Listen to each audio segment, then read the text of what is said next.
তার বিনিময়ে তার প্রতিরোধেই ৭৫-এর অভ্যুত্থান হয়েছিল এবং শেখ মুজিবুর রহমানকে সপরিবারে প্রাণ দিতে হয়েছিল।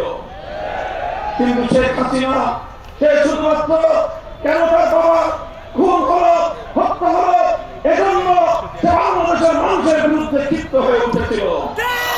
৭৫-এর ১৫ই আগস্টের পর আন্তর্জাতিক গণমাধ্যমে শেখ হাসিনা সাক্ষাৎকারে বলেছিল যে দেশের মানুষ তার বাবাকে হত্যা করেছে, সে সেই দেশের মানুষের কাছ থেকে প্রতিশোধ গ্রহণ করবে।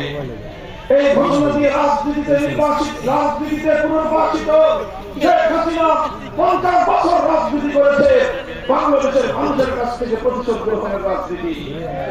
সে বিশ্বাস করতে দেশের মানুষ তার বাবা খুন হওয়ার পর মিষ্টি বিতরণ করে আনন্দ প্রকাশ করেছে, তাই বাংলাদেশের মানুষের প্রতি ছিল তার প্রতিহিংসা এবং ক্ষোভ।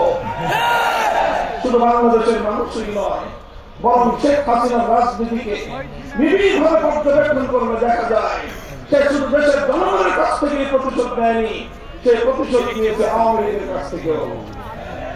কারণ আওয়ামী লীগের প্রতিও শেখ হাসিনার চরম ক্ষোভ ছিল। সে বক্তব্যে বলেছিল ১৫ই আগস্ট তার বাবার লাশ ধানমন্ডির ৩২ নম্বরে পড়েছিল দিনের পর দিন।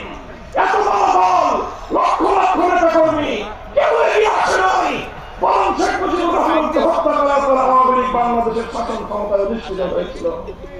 এই জন্য শেখ হাসিনা আওয়ামী লীগের কাছ থেকেই মূলত প্রতিশোধ গ্রহণ করেছে।